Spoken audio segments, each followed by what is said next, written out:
Assalamualaikum warahmatullahi wabarakatuh. Selamat pagi teman-teman semua. Selamat pagi juga buat para dosen pembimbing kita, yaitu dosen mata kuliah pengendalian mutu, yaitu Bapak Dr. Tri Mudiwiyatno, MT IPU.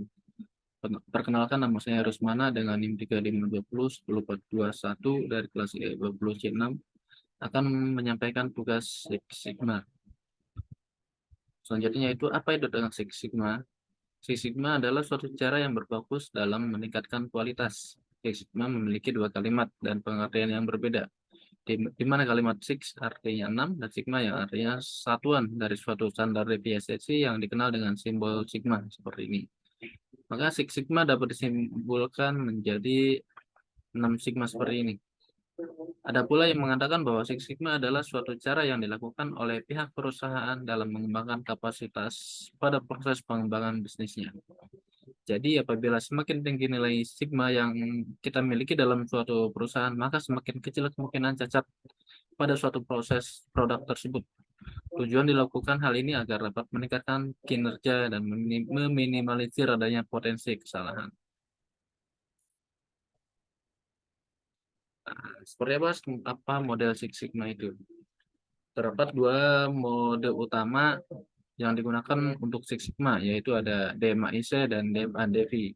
Di mana DMA-IC itu terdiri dari Define, Measure, Analyze, Improve, Control. Dan DMA-DEVI yaitu terdiri dari Define, Measure, Analyze, Design, dan Validate. Nah, kita masuk ke DMA-IC. DMA-IC merupakan metode yang bersifat data-driven. Tujuan dari metode ini adalah untuk mengembangkan produk ataupun jasa yang sudah ada demi meningkatkan kepuasan calon konsumen ataupun kepuasan konsumen itu sendiri. Umumnya DMIC dimanfaatkan oleh perusahaan manufaktur produk atau pengiriman sebuah jasa. DMIC terdiri dari 5 proses, yaitu dari define, yaitu penentuan masalah, tujuan, dan juga proses. Measure yaitu pengukuran terhadap permasalahan, evaluasi sistem pengukuran, dan kinerja diagnostik.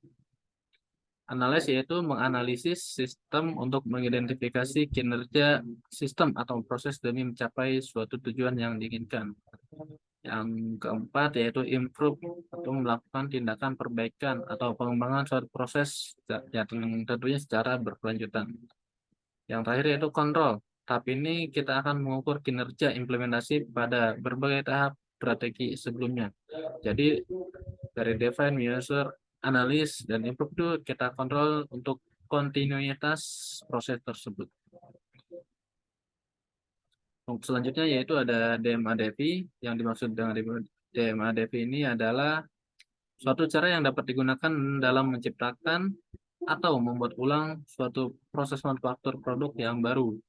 Metode ini sangat cocok untuk digunakan apabila proses produk yang dilakukan perusahaan ini tidak mampu untuk memuaskan pelanggan, walaupun tindakan yang dilakukan oleh perusahaan sudah semaksimal mungkin. Nah, apa saja yang teknik penerapannya di dalam DMA-DEVI itu? Yang pertama itu ada brainstorming, yaitu langkah pertama yang dilakukan sebelum menggunakan peralatan dalam Six Sigma adalah brainstorming, di mana dalam teknik ini kita harus membuat berbagai ide dan cerita efektif yang akan digunakan dalam menyelesaikan masalah.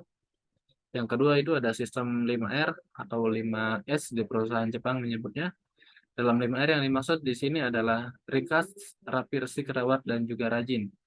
Dari kelima langkah ini dilakukan untuk menghilangkan hal-hal yang tidak perlu dalam menurunkan tingkat hambatan yang terjadi dalam proses pelaksanaan. Yang ketiga adalah yaitu root cause analysis. Analisis akar masalah atau yang disebut sebagai root cause analysis adalah suatu tahap yang harus diselesaikan secara internal menggunakan teknik 5W, yaitu why, who, when, what, dan where. Hal ini dilakukan agar kita dapat menemukan akar permasalahan yang terjadi. Yang keempat yaitu ada benchmarking. Dalam teknik ini dilakukan untuk menentukan standar pengukuran. Dalam hal ini kita dapat melakukan perbandingan dengan kompetitor ataupun bisnis lain. Tujuannya agar kita mengetahui apa saja kekurangan dan kelebihan yang dimiliki oleh kompetitor.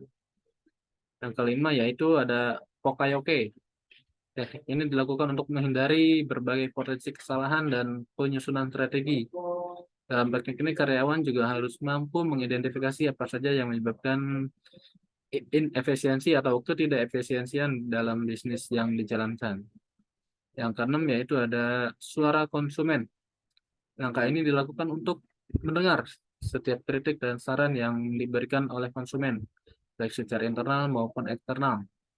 Hal tersebut bertujuan agar kita dapat mengetahui apa saja yang perlu kita perbaiki berdasarkan saran maupun kritik dari konsumen tersebut. Yang ketujuh ada Kaizen. Teknik ini merupakan suatu strategi yang digunakan dalam meningkatkan bisnis dengan cara memantau, mengidentifikasi, dan juga melakukan berbagai pengembangan selanjutnya. Yang kedelapan itu ada Value Stream Mapping, yaitu suatu teknik pengukuran material dan informasi untuk mendesain proyek yang akan datang. Tujuannya yaitu untuk memaksimalkan proses produksi dan mengurangi ketidakefisiensian dalam proses produksi. Oke, terima kasih. Mungkin itu saja yang dapat saya sampaikan. Terima kasih juga kepada dosen kita, Bapak Trimidiwiatno. Semoga bermanfaat. Wassalamualaikum warahmatullahi wabarakatuh.